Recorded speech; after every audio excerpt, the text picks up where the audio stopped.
말씀의 제목이 종의 멍에를 매지 말라라는 거였는데, 이 종의 멍에를 매지 말라는 게 무슨 뜻인지, 그 다음에 이것이 왜 중요한지를 오늘 말씀을 통해서 조금 이렇게 생각하는 시간을 좀 갖기를 바라겠습니다.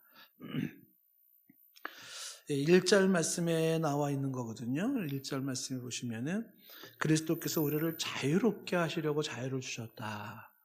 그러므로 굳건하게 서서 다시는 종의 멍에를 매지 말라 그랬거든요. 다시는 종의 멍에를 매지 말라. 그래서 종의 멍에를 매지 말라는 게 뭘 말하는 건지, 또 왜 우리에게 이게 얼마나 중요한 건지를 한번 생각했으면 좋겠는데요. 이 갈라디아서가 총 6장으로 되어 있거든요. 6장으로 되어 있는데 사도 바울이 쓴 글의 특징이 전반부, 후반부가 이렇게 나누어집니다. 그 나누어질 때 전반부는 대부분이 뭐냐면 구원에 관련된 교리를 다룹니다. 그리고 후반부는 구원받은 사람이 어떻게 살 것인가에 대한 삶을 다루고 있어요. 그래서 이 갈라디아서도 예외가 없이 1장부터 4장까지가 전반부입니다. 그리고 5장, 6장이 후반부인데, 그래서 4장까지 우리가 계속 반복적으로 다루었던 게 뭐냐면 그 복음이라는 것, 구원의 문제를 복음으로 다루었던 내용들을 보았고요. 이제 5장부터, 정확하게 말하면 5장 12절 지난 그 순간부터 구원받은 사람이 어떻게 사는지 삶에 대한 이야기를 나눠주는 이야기입니다. 그래서 우리가 일단 이제 그 1장부터 4장까지 내용들, 여러 내용들이 있었지만 그 구원에 관련된 복음, 거기에 관련된 내용들을 이제 간단하게 다시 한번 좀 짚어본다 그러면 1장에서는 참 복음이 뭐냐를 얘기를 했고, 그 다음에 다른 복음은 없다, 이런 얘기를 집중적으로 했습니다. 2장에서는 복음의 진리를 붙잡아야 된다. 복음의 진리를 붙잡아라. 그 다음에 칭의가 뭐냐라는 그런 칭의에 대한 얘기를 했고요. 3장에서는 복음을 떠나는 갈라디아 사람들 보고 어리석다, 참 어리석다, 그런 내용이 있었고요. 율법에 속한 자들은 결국 저주를 받는다는 이야기를 3장에서 했습니다. 율법에 속하면 저주받게 되어 있다. 그러면서 이 율법과 언약이라는 것의 차이가 무엇인지를 3장에서 특별히 좀 보았습니다. 율법의 백성이냐 언약의 백성이냐라는 그런 내용이었었죠. 이 4장에 들어와서는 율법 아래 나신 예수 그리스도, 율법 아래 태어나신 그리스도가 율법 아래에 있는 자들을 속량하셨다는 그런 내용을 보았습니다. 그래서 그 예수님으로 이제 율법 아래에 있는 자들이 속량을 받아 하나님을 아바 아버지라 부르게 되었다는 내용을 보았습니다. 그럼에도 갈라디아 교회 성도들이 흔들리고 있어서 사도 바울이 다시 한번 해산의 수고를 해야겠구나라는 이야기를 하고 있습니다. 연장선상에서 우리가 지난주에 보았던 말씀이 하갈과 사라의 갈등 이야기를 보았는데, 하갈이 사라를 갖다가 멸시했다. 그의 후손인 이스마엘도 이삭을 놀렸다. 여기서 하갈과 이스마엘, 그 다음에 사라와 이삭이라고 하는 것이 시내산을 통한 율법의 후손과 언약을 통한 약속의 후손을 이야기하는데, 율법의 후손이 언약의 후손을 놀리고 있고 그리고 멸시하고 있더라. 바꿔 얘기하면 율법이 복음을 이기고 있더라. 이런 주객이 전도된 상황을 지적을 하면서 복음이 율법을 이겨야 된다. 율법에 속한 자가 복음에 속한 자를 정죄하고 있는데 그건 옳지 않다. 그래서 이 율법과 복음에 속한 자들을 하갈과 사라의 후손을 통해서 설명을 하면서 우리는 바로 사라의 후손, 언약의 후손, 바로 자유자라고 하는 내용을 우리가 집중적으로 보았습니다. 이제 5장에 이제 들어와서 4장의 전반부가 끝나고 5장으로 넘어가는 길목인데, 이 5장 1절부터 6절까지는 4장의 내용을 다시 한번 요약 정리를 하는 거예요. 요약 정리하면서 이제 구원받은 사람은 어떻게 살아야 되나라는 그 삶에 대한 이야기로 넘어가는 다리 역할을 해주는 게 이제 오늘 말씀입니다. 자, 그래서 이제 이 대전제는 지금 5장 1절에서 말하고 있는 것처럼 말하고 있는 게 뭐냐면 그리스도께서 우리에게 자유를 주셨다라는 걸 얘기하고 있습니다. 그러면서 다시는 종의 멍에를 매지 말라는 거죠. 그러면 여기서 먼저 우리가 하나 좀 짚고 넘어가야 될 것은 그리스도께서 주신 자유라는 이 부분을 먼저 주목을 해야 됩니다. 그리스도께서 주시는 자유라는 것이죠. 다시 말하면 사람이 만든 자유가 아니고 내가 만든 자유가 아니에요. 누군가가 만든 자유가 아니라 그리스도가 만든 자유, 오직 그리스도만이 주실 수 있는 자유가 있다는 겁니다. 그 그리스도의 자유가 우리에게 주어졌기 때문에 다시는 종의 멍에를 매지는 말아라는 얘기를 하는 거죠. 그럼 그리스도께서 주신 자유가 무엇인가라고 할 때 폭넓게 얘기할 수도 있지만은 조금 더 이렇게 축소해서 얘기한다면 이런 거예요. 모든 인간은 율법적 요구를 받고 있는데 그 율법적 요구를 이루지 못했을 때 정죄를 받게 되죠. 정죄. 정죄는 뭐냐면 너 죄인이야. 너 못 지켰지. 너 죄인이야. 너는 이제 이런 걸 못 지켰으니까 너는 죄 속에 살고 너는 죄를 못 벗어나. 이런 정죄. 이 정죄로부터의 자유예요. 정죄로부터 자유. 그 다음에 또 율법적 요구 중에 그걸 못 이루면 어떻게 돼요? 그러니까 너는 이제 사형이야. 사망. 그러면 이 사형과 사망이라는 선언으로부터의 자유예요. 그리스도가 주시는 자유는 그렇게 정죄로부터 자유고 사망으로부터 자유이고 너 이거 율법을 못 지켰으니까 이제 하나님 자녀가 넌 안 돼. 틀렸어. 너 양자 안 돼. 라고 하는 것으로부터의 자유예요. 그러니까 그런 얘기가 안 통한다는 거죠. 정죄, 사형, 양자 취소 이런 것들이 안 된다는 거예요. 그리스도 안에서는 자유를 누린다는 게 혹은 네가 이런 말씀을 지키지 않았으니까 이렇게 네가 부족하고 연약한 삶을 살았으니까 너는 이제부터 하나님과 원수 관계야 라고 하는 그런 내용에서부터의 자유인 거예요. 자유. 그리스도가 주시는 자유. 그러니까 하나님의 나라를 너는 이래가지고 상속을 못 받아. 충분히 못 받을 만한 모습이죠. 그래서 못 받아라고 하는데 거기로부터의 자유예요. 그래서 받을 수 있다라는 것을 보장을 하고 있는 것입니다. 그러니까 율법적 요구라고 하는 이 부분이 주는 그런 결과적인 정죄나 사형이나 사망이나 뭐 양자 취소라든지 하나님과의 원수 관계라든지 상속자 취소라든지 이런 것으로부터 자유이죠. 그러면서 동시에 이 그리스도가 주는 자유는 더 이상의 율법적 강요, 율법적인 강요가 우리에게 주어질 필요가 없다. 율법적 강요. 그러니까 율법적인 자원하는 모습으로서의 어떤 율법적인 도덕적인 수행은 필요할 수 있겠지만 율법에 얽매이고 율법에 묶여서 율법에 꼼짝 못해가지고 그 강요당하는 그런 부분으로부터의 자유를 얘기하고 있는 것이죠. 그래서 이 그리스도께서 만들어 놓은 그 자유가 있기 때문에 그 자유를 얻은 자들은 그 자유 안에 거하는 자들은 다시는 종의 멍에를 매지 말라는 거예요. 종의 멍에 매지 말라는 게 무슨 뜻이겠습니까? 다시 그 정죄 아래 빠져들어가고 사형에 아래 빠져들어가고 그냥 그 취소된 그 하나님 앞에 양자가 취소됐다, 원수관계가 됐다, 나는 버림을 받았다, 뭐 하나님으로부터 나는 이제 침판을 받고 나는 이제 지옥을 가고 형벌을 받고 막 이런 모든 것들, 그리고 어떻게든지 또 율법을 지키기 위해서 그냥 또 종교적 열심을 내야 되고 또 그냥 아둥바둥 살아야 되고 또 못할 때 좌절하고 실망하고 방황하고 막 이런 모든 것들, 이런 것들 다시 매지 말아라 라고 지금 얘기를 하는 거예요. 종교적인 그런 열심이라고 하는 이 부분에 대해서 나타날 수 있는 그런 멍에를 매지 말라 하는 것입니다. 자, 이 종의 멍에라고 하는 부분을 말하고 있잖아요. 5장 1절에 종의 멍에, 멍에. 멍에라고 하는 거는 이제 젊은 세대들은 잘 모를 겁니다. 어르신들은 잘 알 텐데, 소나 이렇게 이제 시골에서 농사 지을 때 보면은 소 목에다가 이렇게 나무를 깎아가지고 이렇게 걸어 놓는 게 있어요. 그래가지고 그걸 멍에라 그러는 건데 그 멍에가 있어야지만이 뒤에다가 쟁기나 뭐 이렇게 뭐 니아거 큰 거 이런 거 수레 같은 거 달아가지고 소가 끌고 가는 거죠. 끌고 가면서 밭도 갈기도 하고 이제 이렇게 하게 됩니다. 그 짐승의 목에 누르고 있는 게 그 멍에거든요. 그래서 이 멍에를 이야기할 때는 묶인 상태를 말하는 것이고 억눌린 상태를 말하는 거예요. 종속된 상태를 의미하고 있는 겁니다. 그래서 지금 종의 멍에 그러면 종에 묶여 있고 종으로 억눌린 상태, 종속된 상태인데 요게 이제 율법의 멍에인 거예요. 율법이 나를 묶고 있고 율법이 나를 억누르고 있고 나는 율법에 종속되어 있다라는 거죠. 그래서 이렇게 묶이지 마라. 이렇게 매이지 마라. 여기서 너희들은 이제 자유를 그리스도를 통해서 얻었으니까 거기 묶이지 마라. 이제 이렇게 이야기를 하고 있는 것입니다.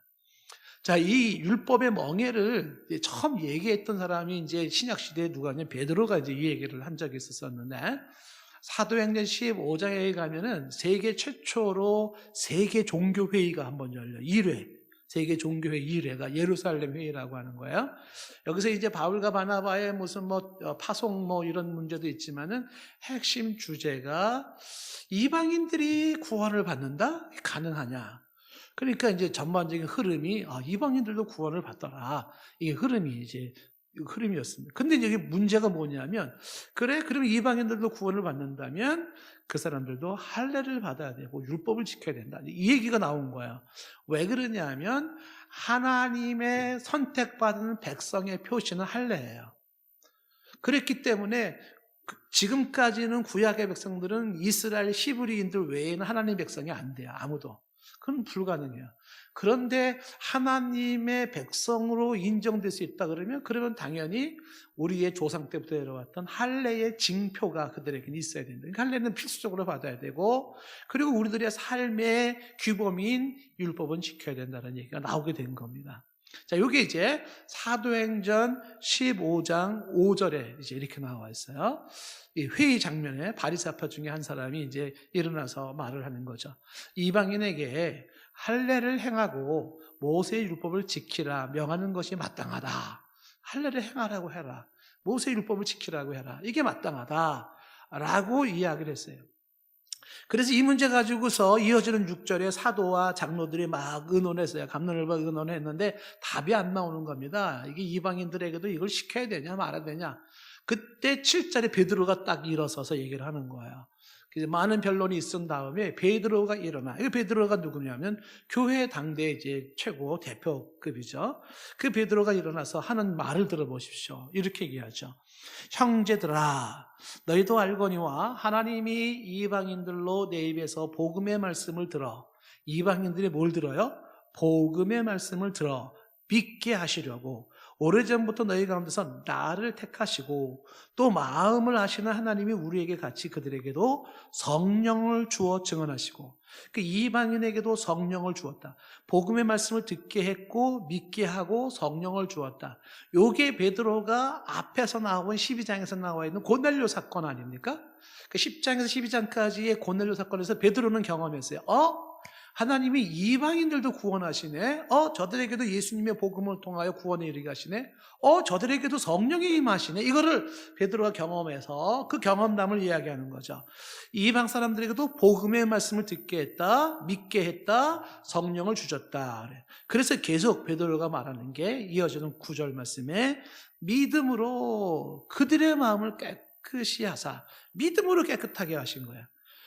깨끗하게 하사. 그들이나 우리나 하나님은 차별하지 않았다는 거예요. 하나님은 차별하지 않았다는 거죠.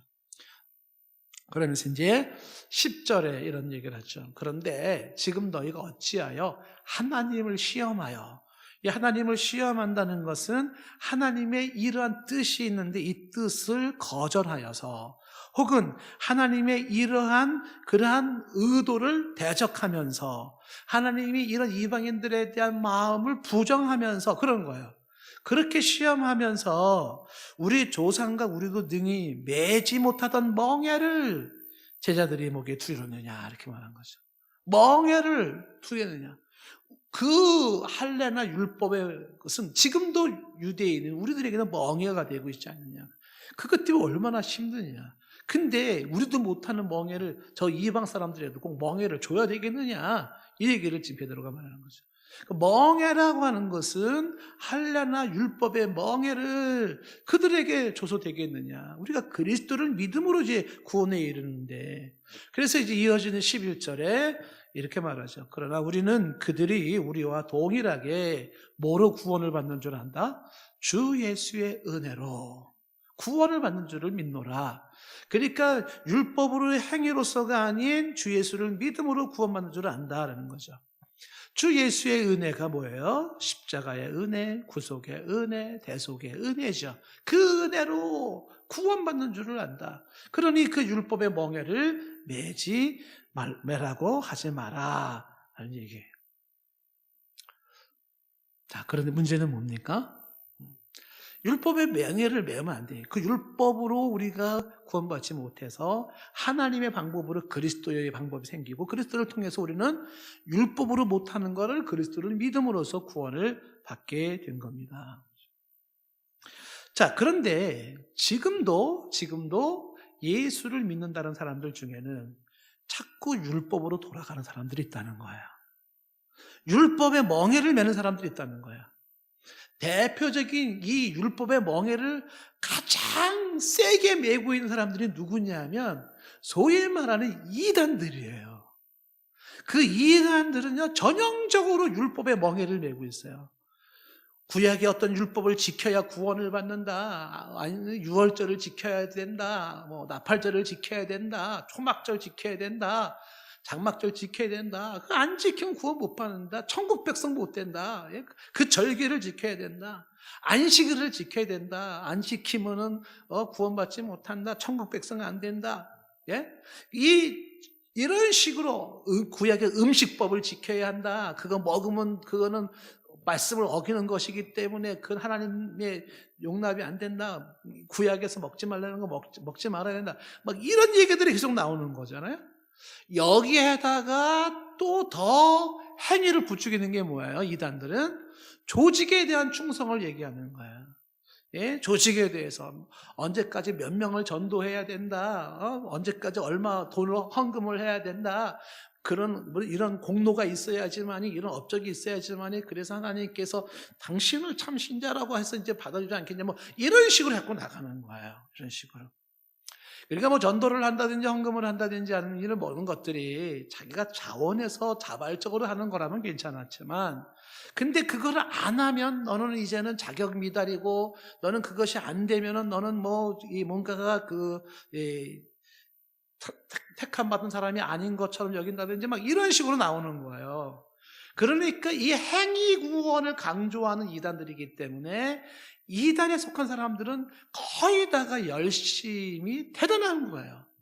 왜 그렇게 열심을 내냐면 그렇게 해야만이 구원을 받을 수 있다고 생각을 하는 거거든요. 그러니까 율법의 종로를 타는 거죠. 그래서 내가 어떠한 공로를 쌓아야 되고, 내가 어떠한 업적을 쌓고, 나의 의의를 이만큼 드러내야 되고, 이런 식으로. 그러니까 종교적 열심이라고 하는 것으로서 그런 것으로 뭔가 구원에 이르려고 하는 사람들이라는 겁니다. 율법의 멍에를 다시 매는 사람들이죠. 그런데 이단은 아니라 하더라도 정상적인 건강한 크리스찬들 중에도 많은 사람들이 율법으로 돌아가더라는 거예요. 이게 문제인 거예요. 율법으로 안 되는 그 인생을 주님이 십자가의 보혈로 건져놨더니 그 예수를 믿는다고 하면서 다시 율법으로 돌아가는 거예요. 많은 크리스찬들이 그러고 있는 거예요. 왜 사람들은 예수를 믿는다고 하면서 다시 왜 율법에 들어가서 그 율법적인 요구와 종교적인 열심으로 나의 의와 나의 공로와 나의 선행과 이런 것들로 뭔가를 자꾸만 자기의 신앙의 우월성을 드러내고 나는 안정감을 찾고 그러지 못할 때는 불안감을 느끼고 그러면서 그렇게 살아가고 있는가라고 하는 것이에요. 사탄의 전술입니다. 사탄의 전술. 오늘 말씀에 뭘 얘기하고 있냐면 그리스도께서 우리를 자유롭게 하려고 자유를 주셨으니 그러므로 굳게 서서 어떻게 해요? 다시는 종의 멍에를 매지 말라는 거잖아요. 그리스도가 주시는 그리스도가 주신 자유는 율법의 요구를 다 주님이 이뤄 놓으신 거예요. 율법에서 말하고자 하는 걸 완성해 놓으신 거예요. 예수님의 사건이. 그래서 그 예수 안에서는 이제는 더 이상 율법적인 잣대가 통하지 않아요. 예수 안에서는 율법적인 정죄가 통하지 않아요. 예수 안에서는 율법적인 어떠한 선언들이 사형이다, 사망이다, 저주다, 그게 통하지 않아요. 예수 안에서는, 왜요? 그 예수는 율법의 완성이기 때문에 그런 거죠. 자, 이 내용이 우리가 로마서 8장 1절과 2절에서 말한 거 아닙니까? 로마서 8장 1절에 그러므로 이제 그리스도 예수 안에는, 예수 안에 있는 자에게는 결코 정죄가 없어요. 누구도 정죄 못해요. 너는 왜 그 모양이냐? 너는 틀렸어. 너는 끝장이야. 너는 죄인이야. 너는 소망가 없어. 정죄가 안 돼요. 예수 안에 있는 자에게는. 그게 예수님 안에서 이루어지고 있는 자유의 모습이거든요. 예수 안에는 결코 정죄함이 없습니다. 왜 그럴까? 이전에 이유가 나왔지 않습니까? 예전에 우리가 많이 설명을 했잖아요. 그리스도 예수 안에는 뭐가 있어요? 생명의 성령의 법이 작동하고 있어요. 그 생명의 성령의 법은 뭐라 그랬어요? 생명을 주는 성령의 법이에요. 생명을 주는 성령의 원리입니다. 아시다시피 생명의 역사는 성령이 하시는 일이에요. 근데 그 성령이 생명을 만들어내는 생명의 역사를 이루는 곳이 그리스도 예수 안에서 작용되고 있는 거예요. 그래서 그리스도 예수 안에 있는 생명의 성령의 법이, 죄와 사망의 법은 율법 아래에서 얻어지는 거예요.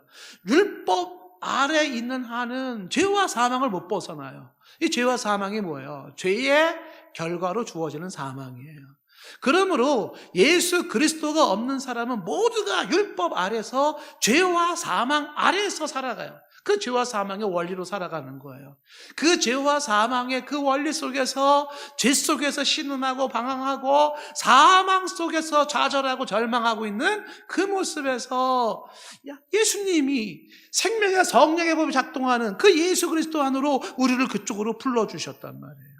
그러면 그리스도 안에서 이젠 더 이상의 죄와 사망의 법이 작동할 수가 없으니, 생명의 성령의 법이 작동하고 있으니, 그 죄와 사망의 법에서 해방시켜 놓았으니 그 해방을 누리며 그 자유를 누리며 살아야 되는데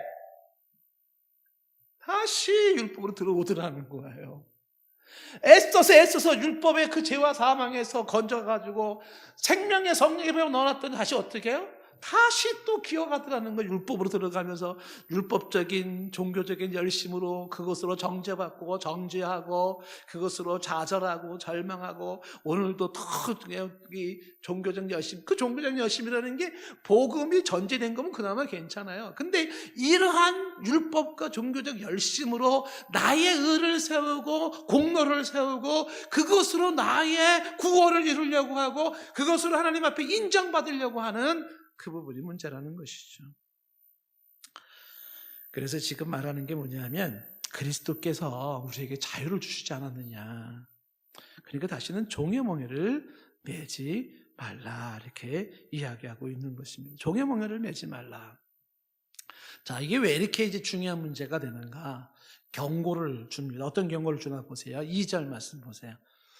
보라, 나 바울은 너에게 말하는데 너희가 만일 할례를 받으면 그리스도께서 너희에게는 아무 유익이 없다. 할례를 받으면이라는 게 율법을 지키면 그런 뜻인데, 율법은 당연히 지킬 것이 있죠. 도덕적인 거, 윤리적인 건 지켜야 되지 않겠습니까? 근데 여기서 말하는 게 뭐냐면, 할례를 받으면 율법을 지키면이라는 것이 율법을 지켜서 구원을 얻으려고 하면 이렇게 되는 거죠. 율법을 지킴으로써 의롭다 함을 얻으려 하면, 율법을 지킴으로써 하나님의 자녀가 되고 상속자가 되어지고 자유를 누린다거나 뭔가 근본적인 문제를 그 율법을 지킴으로써 그걸 이루려고 한다 그러면, 한마디로 얘기해서 율법으로 구원을 이루려고 한다고 하면 그리스도께서 너희에게는 아무 유익이 없다는 거죠. 그리스도가 아무 유익이 없다는 게 뭡니까? 그리스도가 필요가 없다는 거예요. 그리스도의 대속이 필요 없고 그리스도의 십자가의 보혈이 필요 없고 그의 죽음과 그의 부활이 필요가 없다는 거죠. 그럼 아무 유익이 없다. 이거를 갈라디아서 2장 21절에 이렇게 말하지 않습니까? 내가 하나님의 은혜를 패하지 아니하노니 만일 의롭게 되는 것이 율법으로 된다면 그리스도께서 헛되이 죽으셨다는 거잖아요. 만약에 율법으로 이루어지는 구원이라면 그리스도께서 헛되이 죽었다. 오늘도 율법으로 돌아가고 율법에 머무는 자들은 그리스도를 헛되게 만들어요. 그의 이 땅에 오신 거룩한 모습과 죽음을 부질없이 만들고 헛되이 만들고 상관이 없게 만든다라는 거죠. 이것은 예수 그리스도에 대한 아주 엄청난 모욕이기도 하고, 그리고 이 그리스도를 떠나서는 답이 없다라는 사실이거든요. 왜 이 그리스도를 붙잡지 못하고 그리스도 안에 머물지 못하면서 율법으로 자꾸 돌아가는가 할 때 이 사람들이 왜 답이 없냐면, 답이 없는 이유는요, 3절의 말씀이 나와 있잖아요. 3절에 보면 내가 할례를 받는 각 사람에게 다시 증거한다 그러잖아요. 할례를 받는 사람이라는 건 대표적인 율법의 대표가 할례지만, 여기서 말하는 할례가 뭐예요? 계속해서 율법을 추구하는 사람들을 말하는 거예요. 그 율법을 통하여 행위 구원을 강조하는 사람들, 이런 사람들에게 다시 증언한다. 다시 증언하는 게 뭐예요? 한 번 더 증언한다는 거예요. 그러니까 얼마나 더 얘기를 해야 되는지 몰라요. 지금 뭐 우리가 1장부터 4장까지 계속 얘기를 해왔지 않습니까? 그래도 율법으로 돌아간다니까요, 사람들 중에는. 이게 문제인 거예요. 다시 증언하겠다. 다시 증언하는데 뭐라고 말을 얘기하냐면, 그런 사람들은 율법 전체를 행할 의무를 가진 자라는 얘기예요. 여기에 답이 있겠냐는 거죠. 그러니까 할례의 하나의 문제가 아니라 할례라는 율법적 행위로서 그런 구원의 문제, 의의 문제, 근본적인 자신의 문제를 해결하려고 하는 사람들은 율법 전체를 행해야 된다는 것이, 율법 전체를 행해야 된다. 율법 전체를 지켜야 한다는 겁니다. 갈라디아서 3장 10절에서 우리가 이 말씀을 한번 보았죠. 무릇 율법 행위에 속한 자들은 어떻게 해요? 저주 아래 있을 수밖에 없어요. 왜 그럴까요? 율법 아래서는 저주밖에 없어요. 이유는 기록된 바가, 누구든지 율법책에 기록된 대로 모든 일을 항상 행하지 아니하면 저주 아래 있기 때문에 그런 거예요. 모든 율법을 항상 지키지 아니하면 저주를 받는다라는 거죠. 모든 율법, 이게 성경에 기록된 거란 말이죠. 어디 기록되어 있었어요? 신명기 27장 26절에 기록되어 있었잖아요. 이 개역 개정 성경에 지금 이게 약간 좀 아쉬움이 있는 번역이죠. 이 율법의 말씀을 실행하지 아니하는 자는 저주를 받을 것이고 백성들은 아멘 했습니다. 근데 이게 개역 개정 성경에는 그냥 이 율법의 말씀이라고 되어 있지만, 이 앞전의 개역 성경만 보더라도 이 율법의 모든 말씀을 실행하지 않는 자예요. 모든 말씀이에요. 모든이 들어가야 됩니다. 그 모든 말씀을 실행하지 않는 자는 저주를 받는다는 거죠. 그래서 예를 들면은 뭐 공동번역 성경이 이렇게 번역되어 있어요. 이 법을 어느 하나라도 실천하지 않고 짓밟는 자에게, 어느 하나라도 실천하지 않는 자. 새 번역 성경에 뭐라고 되어 있냐면, 이 율법 가운데 하나라도 실행하지 않는 자. 킹 제임스 버전 영어 성경에는 뭐라고 되어 있냐면, 이 율법의 모든 말씀을, 모든이 들어가 있어요. 그러니까 지금 말하는 게 뭐냐 하면, 율법을 논하는 사람들은 뭐예요? 이런 사람들은 모든 율법을 항상 24시간 365일 죽을 때까지 다 지켜야 돼. 이건 지키고 이건 지켰는데 안 지킨 게 있으면 그거는 율법으로 인해서 또 정죄를 받아야 돼. 너 이거 지켰어? 잘했네. 이거 지켰어? 잘했네. 근데 이거 지켰어? 못 지켰어? 그럼 넌 죄인이야. 죄값 치러야 돼. 죄값이 뭔데? 작은 죄든 큰 죄든 죄값은 사망이야. 너 사망이야. 늘 사망의 그 선언을 들을 수밖에 없어요. 왜? 모든 율법을 다 지킬 수가 없다는 거거든요. 이게 뭐예요? 인간이 가지고 있는 한계잖아요. 그래서 이 율법으로 돌아가는 자들이 이렇게 안타까운 이유 중에 하나가 뭐냐면, 율법 안에 들어가면은 종교적 열심은 강해. 이단들처럼 막 열심을 내고 뭐 시간을 내서 전도하러 다니고 막 그냥 온갖 충성을 다하지 않습니까? 뭐 집을 가출을 하고 뭐 이혼을 하더라도 막 거기에 머물러가지고 죽도록 충성하지 않습니까? 그렇게 충성한다고 해가지고 그러면 이제 나는 이제 하나님 앞에 인정받아. 그런 게 생겨요? 안 생기는 거예요. 늘 부족하고 늘 연약하고. 그러면 어떻게 돼요? 또 절망하고 또 낙심하고 또 방황하고 또 힘들어하고. 그럼 또 어떻게 해요? 더 열심히 율법을, 더 열심히 충성을, 더 열심히 이렇게 되는 거죠. 그러다가 끝내는 어떻게 되냐 하면, 이게 도무지 안 된다 싶을 때는 결국 하나님 떠나고 복음 떠나고 기독교 떠나는 거예요. 하나님 대적하고, 다 필요 없어요. 이제 내 종교 다 필요 없어. 이렇게 돼버리게 되는 거죠. 죄 속에서 살아가는 거예요. 율법의 멍에, 종의 멍에를 매는 자들의 모습이죠. 그래서 이 율법으로는 안 된다. 이게 인간으로서는 안 되는 모습이다. 이 얘기를 좀 강조해서 지금 3절에 이 할례를 받는다는 건 단순히 할례를 받는 게 아니라 율법적인 것으로 나의 신앙을 평가하고 나의 삶을 평가하고 그리고 나의 어떤 구원을 평가하고 정죄하고 정죄받고 나의 의를 이것으로 평가하고 막 이런 것들은 율법 전체를 행해야 되는데 전체를 행한다고 할 때는 자신 있는 사람이 한 명도 없고 난 됐어 이 정도면 하고 말할 사람이 한 명도 없고 결국은 그 율법에 의하여 정죄받고 사망에 이르고 심판받고 버림받을 수밖에 없다는 얘기입니다.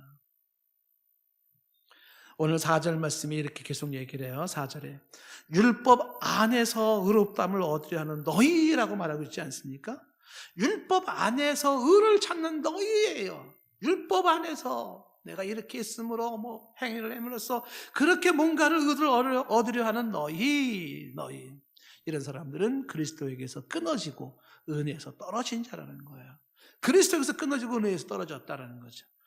우리 가운데 누가 있다는 거예요? 율법 안에서 의롭다함을 얻으려 하는 자들이 있다는 거예요.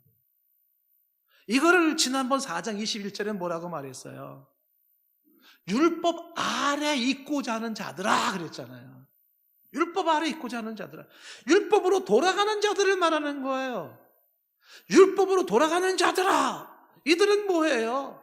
구원을 율법에서 찾아요. 칭의를 율법에서 찾아요.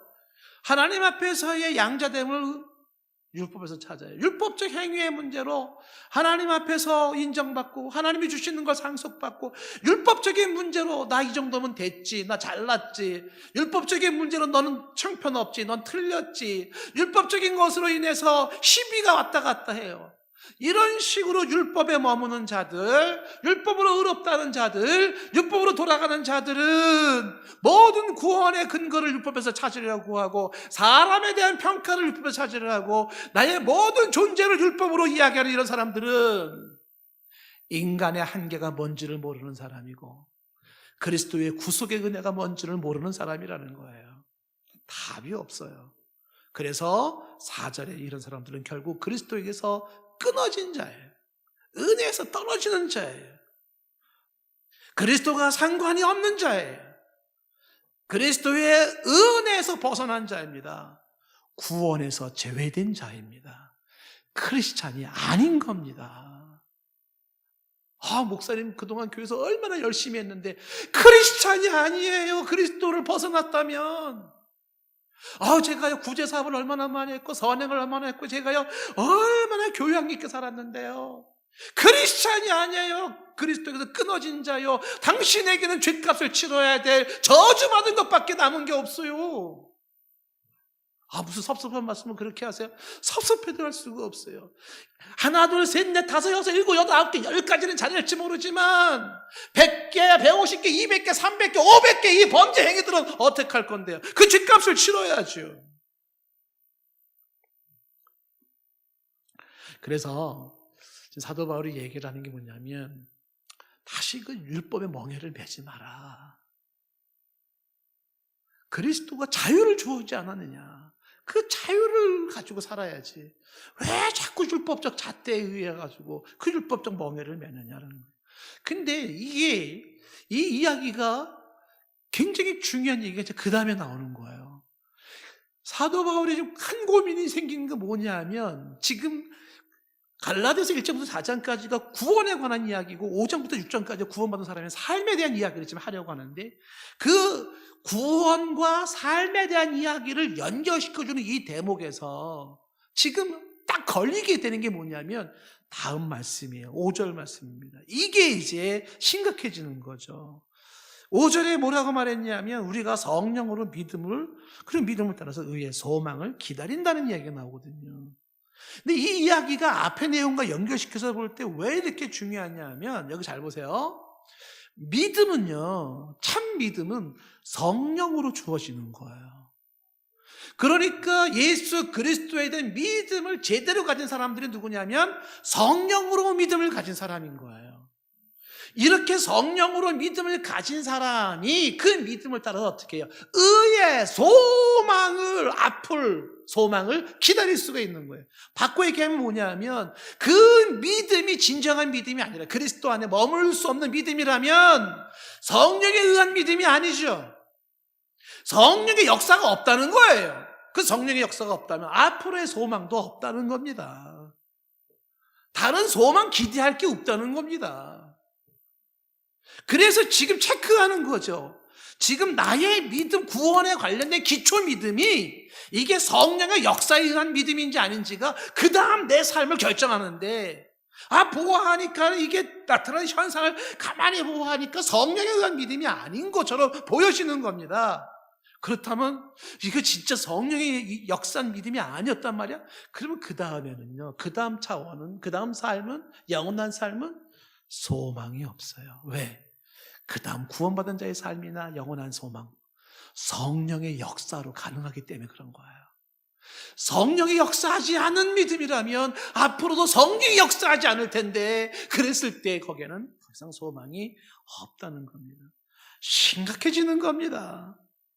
성령으로 믿음을 갖게 되고 그 성령으로 주어진 믿음은 예수 그리스도에 대한 믿음 안에 거하게 되는 거예요.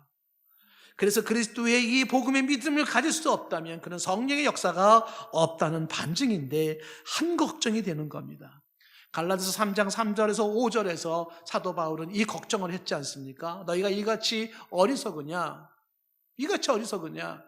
성령으로 시작했다가 이제는 육체로 마치겠느냐? 보아하니까 예수를 믿는다고 교회도 오고 예수 믿는다고 하면서 성령이 역사하는 것 같았는데 다시 율법으로 돌아간다고? 이게 뭐야? 그러면 그리스도에 끊어진 자야? 그리스도 은혜에서 끊어지는 자야? 이거 뭐 육체로 돌아간다고? 이 사람도 성령의 역사가 아니었던 거야? 야, 이거 심각해지는데? 이렇게 돼버리는 거죠. 성령으로 시작했다가 육체로 마쳤는가? 5절로 가보시면 이렇게 되어 있어요. 너희에게 성령을 주시고 너희 가운데에서 능력을 행하시는 이에 그 역사가 율법의 행위에서냐 혹은 듣고 믿음에서냐, 내가 구원에 이르게 한 것이 성령을 나에게 역사하신 것이 율법을 잘 지키게 함으로써 그렇게 해서 이제 구원에 이르게 한 것이냐, 성령의 역사가 나로 하여금 예수님이 누군지 알게 하고 그를 내게 영접하게 하여 그를 믿음으로냐, 성령이 어떻게 역사해서 너를 구원에 이르게 했느냐. 성령으로 시작해서 율법으로 맞춰지는 부분이 안타깝다. 이 성령의 주시는 믿음이 참 믿음, 그리스도에 대한 믿음을 갖게 하고 여기에서 의의 소망을 기다리게 되는 거죠. 의의 소망을 기다린다는 것은 이루어진 이 칭의가 완성된 칭으로 마지막 그날까지를 바라보는 것이에요. 성도에게는 예수를 믿음으로써 나는 이제 하나님의 자녀가 됐어, 나는 의로워졌어, 나는 하늘나라 상속을 받았어, 이게 끝이 아니라 구원받은 그 이후의 삶이 있는데 그 삶이 어떻게 삶이 이루어지며 어떻게 영원까지 보장될 것인가 해서 성령이 역사하셔야 된다는 겁니다. 그런데 성령의 역사가 있는지 없는지는 어디서부터 시작해서 알 수 있다고요? 당신의 구원에 이르는 믿음에서부터 알 수가 있다는 거예요. 이 믿음이, 구원의 믿음이 당신의 성령에 대한 사람인지 아닌지를 알 수가 있다는 것입니다. 성령의 역사가 없는 크리스찬, 생각만 해도 끔찍한 거라는 거죠. 성령의 역사가 없는 크리스찬, 진정한 그리스도에 대한 믿음도 없고 그 다음 삶도 기대할 수 없는 소망 없는 삶이 되고 맙니다. 자, 그래서 이어지는 6절 말씀 보십시오. 이렇게 말하죠. 그리스도 예수 안에서. 예수 안에서는요, 할래? 뭐 할래? 그게 그렇게 중요하지 않아요. 다시 말하면 율법을 지켰니 안 지켰니? 그게 그렇게 중요하지 않아요. 무슨 소리 하는 거예요? 착하게 살고 거짓말하지 말고 살아야죠. 당연히 그렇죠. 그러나 그것이 근본적으로 중요한 문제가 아닌 것입니다. 효력이 없다라는 거죠. 율법적 삶에 의해서, 그것에 의해서 나의 근본적인 구원의 문제가 결정되는 게 아니라는 거죠. 그럼 뭐가 중요하다는 얘기입니까? 뭐가 중요해요? 사랑으로서 역사하는 믿음뿐이라는 거예요. 근데 이 사랑으로 역사하는 믿음이 뭐예요? 여러분, 이 믿음이 앞에 얘기했던 성령의 역사로 주어진 참 믿음이라면 그 믿음은 뭐로 역사한다고요? 사랑으로 역사하게 되어 있는 거예요. 내게 예수님에 대한 믿음을 주시는 그 성령은 나로 하여금 그 믿음이 뭐로 역사하게, 뭐로 표현대로? 사랑으로 표현되게 한다는 거예요. 성령이 이렇게 하신다는 거예요. 그래서 뒤에서 우리가 앞으로 보아야 할 갈라디아서 5장에 뒤에 가면은 성령의 첫 번째 열매가 사랑이에요. 성령이 만들어내는 게 사랑입니다. 우리의 삶의 모습들은요, 성령께서 그렇게 만들어 가시는데 사랑의 열매를 만들어요. 그래서 이제 1장부터 4장까지의 교리적인 기초에서 5장, 6장의 삶으로 넘어가는 그 다리 역할을 하고 있는 이 5장의 오늘의 입장에서 사도 바울은 지금 얘기하는 거죠. 이 참 믿음이 그래도 중요한 것은 근본적으로 구원의 문제를 결정하는 것뿐만이 아니라 이것이 성령의 역사하심으로 말미암아 어떻게 해요? 그 다음에 삶으로 이어지는, 사랑의 열매를 맺는 삶으로 이어지는 것으로 나아간다는 것입니다. 갈라디아서 5장 13절 말씀에, 다음 주에 봐야 되겠지만요, 다음에 이렇게 나왔잖아요. 형제들아, 너희가 자유를 위하여 부르심을 입었으나 그러나 그 자유로 육체의 기회를 삼지 말고 오직 사랑으로 서로 종노릇하라는 얘기를 합니다. 무슨 얘기입니까? 주께서 자유를 주셨죠. 그러니까 이제 자유 가지고, 나 자유 받았어. 나 이제부터 막 살아도 돼. 나 죄 짓고 살아도 돼. 나는 이제 뭐 무슨 짓이든 상관없어. 이런 자유가 아니라는 거죠. 성령에 의하여서 주어진 예수 그리스도를 통한 구원의 그 자유를 얻은 사람들은요, 어떻게 해요? 사랑으로 서로 종노릇한다는 거예요. 사랑으로 종노릇하겠다는 것이. 방종하는 삶이 아니고 사랑하는 삶으로 라고 말한 것입니다. 오늘 말씀을 여러분들 이렇게 한번 정리를 해보십시오. 하나님 앞에서 성도의 자유는 어디로부터 옵니까? 그리스도로부터 오는 거예요. 성도의 구원은 어디로부터 옵니까? 그리스도로부터 오는 겁니다. 칭은 어디로부터 옵니까? 그리스도로부터 오는 거죠. 하나님의 자녀는 어디로부터 옵니까? 그리스도로부터 오는 거죠. 하나님의 나라의 상속자는 어디로부터 옵니까? 그리스도로부터 오는 거죠. 사람을 만드는 게 아니고 그 어떤 것에 의해서가 아니에요. 그리스도로부터 오는 거죠. 그리스도 안에서는요, 어떠한 율법의 정죄와 어떤 율법의 사망도, 그 어떤 율법의 요구와 강력한 것도 적용될 수 없어요. 그러므로 그리스도 안에서, 율법의 완성이신 그분 안에서 자유를 누리고 해방을 누리면서 다시 율법으로 돌아와 종의 멍에를 매지 마라. 다시 율법으로 돌아와 그 율법의 멍에를 매지 말라. 만약에 할례를 받으면, 즉 율법을 지켜서 너의 구원을 결정한다고 한다면 그리스도는 아무 유익이 없다. 그리스도의 죽음을 헛되이 여기는 것이다. 그 율법을 통하여서 너가 뭔가를 이루려고 하고 그것으로 너는 모든 판단 기준을 갖는다면 모든 율법을 다 지켜야 될 의무가 너에게 있는 것이다. 그 율법 안에서는 의롭다 할 자가 없다. 그 율법 안에서는 저주밖에 없다. 그리고 그런 사람은 그리스도에서 끊어진 자고 은혜에서 끊어진 자다.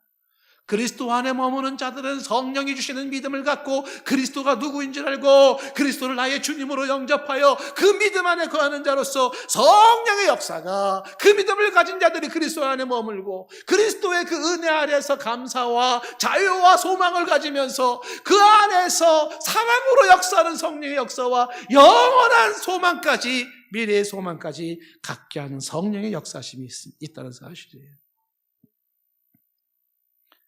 그리스도 안에서는요, 할례를 받았냐 안 받았냐 그렇게 중요하잖아요. 네가 얼마나 착하게 살았냐라는 그렇게 큰 차이가 없어요. 중요한 것은 사랑으로 역사하는 믿음뿐인데 그건 성령의 역사라고 말을 하는 것입니다. 오늘 말씀을 듣는 여러분들, 우리 모두에게 예수 그리스도 안에서 그리스도가 주시는 자유를 누리시고 다시는 율법의 멍에, 종의 멍에를 매지 않기를 축복합니다. 다시는 종의 멍에를 매지 마라.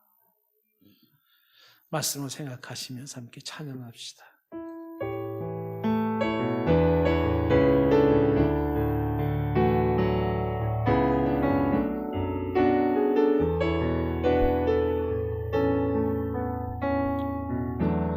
주여 우린 연약합니다. 우린 오늘을 힘겨워합니다.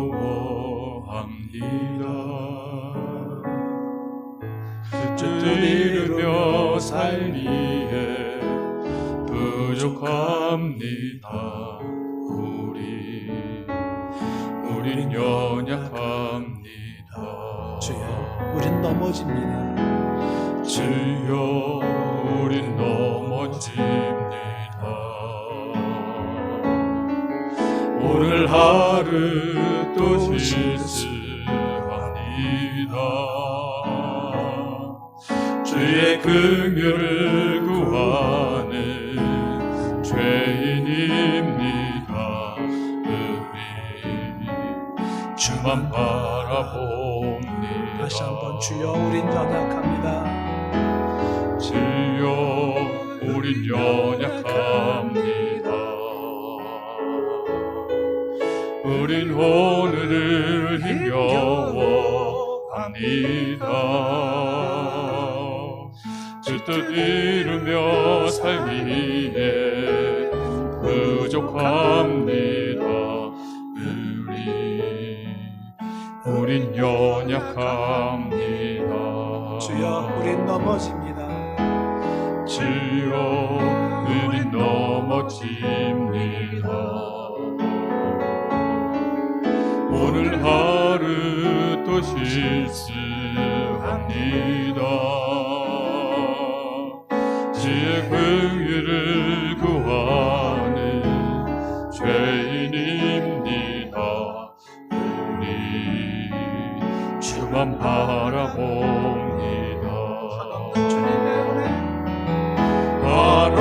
한없는 주님의 은혜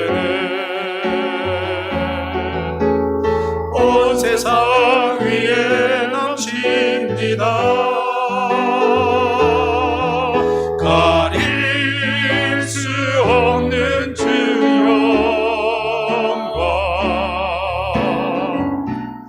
온 땅 위에 충만합니다.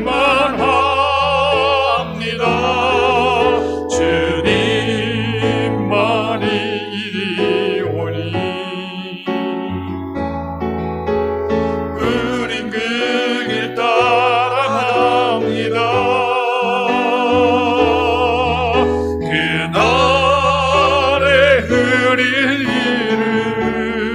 이루시 주는 완전합니다.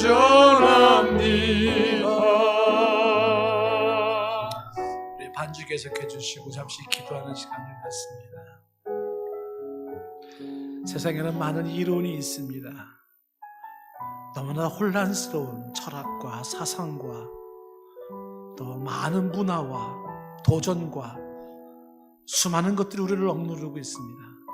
특히 요즘같이 신앙을 유지하기가 어렵고 영적으로 공격을 받고 침체되기 쉬운 이 시점에서 우리는 다시 복음으로 돌아갑니다. 우리는 다시 그리스도에게로 돌아갑니다. 우리는 그리스도 안에 서기를 원합니다. 그리스도 안에 거하기를 원합니다. 우리는 그 믿음을 가지고 나아가기를 원합니다. 우리 가운데 이런 믿음의 사람들이 견고히 서기를 원하고 그런 우리의 모습, 그런 우리의 주변 사람들, 성도들의 모습이 되었으면 좋겠습니다. 다시 예수 안에서, 다시 그리스도를 터 위에, 다시 주님과 함께 우리의 견고한 믿음으로 이 수도 없는 외부의 압박과 압력과 내 마음의 수많은 갈등을 떨쳐버리고 이겨나가야 할 줄로 믿습니다. 우리의 말씀을 생각하시면서 자신을 위해서 우리 주변에 흔들리는 사람들, 믿음이 약한 사람들을 바라보시면서 함께 기도하기를 원합니다. 하나님 아버지 주여, 그리스도 안에 다시 한번 거하게 하여 주시옵소서. 예수 그리스도의 터 위에 서게 하시고 그리스도 안에 머물게 하여 주시옵소서. 예수 그리스도가 답입니다. 예수 그리스도 안에 자유가 있고 예수 그리스도 안에 구원이 있고 예수 그리스도 안에 생명이 있고 예수 그리스도 안에 하나님의 선택이 있습니다. 아버지 하나님 그리스도 안으로 머물게 하시고 그리스도 안으로 들어가게 하여 주시옵소서. 다시 예수 안에 쓰는 믿음 갖게 하시고 예수의 터 안에 흔들리지 않는 믿음을 갖게 하옵소서. 넘어지 주님께서 십자가의 보혈로 우리를 자유케 하셨어. 율법의 멍에서 자유케 하셨어. 주여 그 자유를 누리게 하시고 주가 주신 해방을 누리게 하시되 율법의 멍에 매이지 않게 하시고 다시 율법으로 돌아가는 종 그리스도에게 끊어진 자가 되지 않기를 원합니다. 그리스도의 은혜에서 벗어난 자가 되지 않기를 원합니다. 그 은혜 안에 거하게 하시며 하나님 아버지 주님이 주시는 그 능력 안에 머물게 하여 주시옵소서. 성령님 역사하셔서 우리에게 그리스도에 대해서 눈이 열리게 하시며 예수 그리스도에 대한 믿음을 갖게 하여 주시고 이 믿음으로 영원히 보장받게 하여 주시옵소서. 주여 내 안에 성령의 역사에 하나님 말씀을 듣는 자들에게 성령님 역사하여 주셔서 눈이 열리게 하여 주시고 아버지 믿음을 갖게 하여 주시고 주여 하나님의 성령이 주시는 믿음으로 그리스도 안에 거하게 하시고 그리스도를 붙잡는 심령을 내게 하여 주시옵소서. 세상의 의와 나의 너와 아버지는 그 어떤 율법적인 의를 내세우지 않게 하여 주시옵고 오직 예수님의 행하신 십자가의 보혈의 그 은혜 안에 거하고 그 은혜 붙잡고 나아갈 수 있는 심령이 열어가여 주시옵소서. 하나님 아버지 주시옵소서.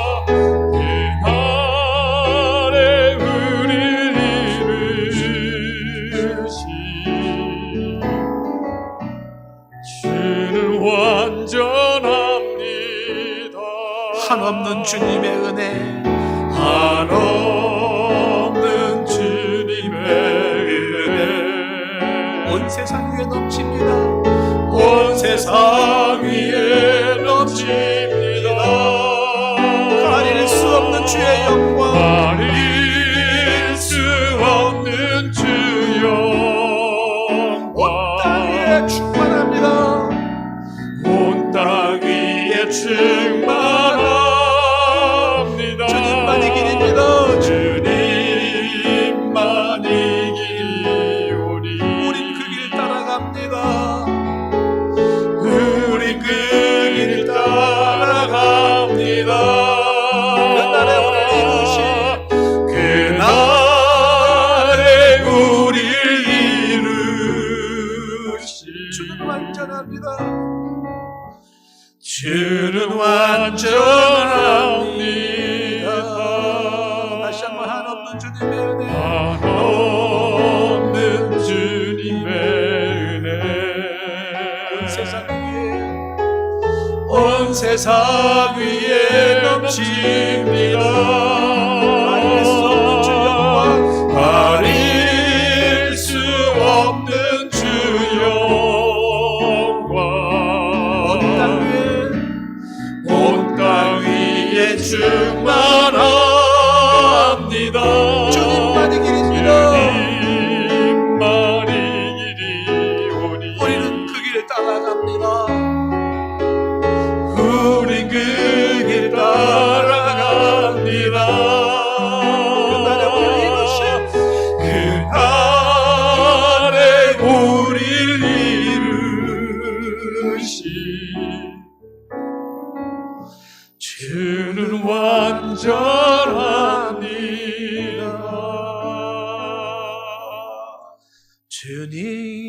주님만이 길이오니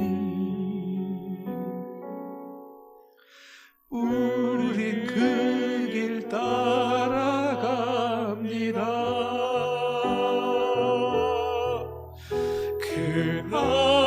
그날에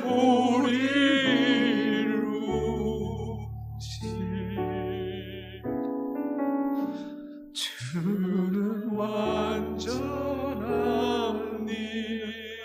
주님만이 길입니다. 주님만이 길이오니 우린 그 길 따라갑니다.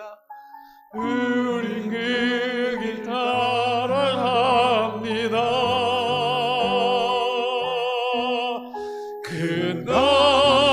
그날에 우리 이루신 주는 완전합니다. 주님만이 길입니다. 우리는 주님을 따라갈 겁니다. 예수 그리스도 당신 안에 답이 있습니다. 주 예수 그리스도 안에 생명이 있습니다. 예수님 당신 안에 자유가 있습니다. 예수님 당신 안에 해방이 있습니다. 예수님 당신 안에 하나님의 은혜가 있습니다.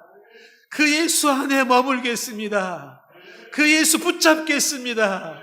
그 예수 터 위에 서겠습니다. 예수님만이 나를 보장합니다.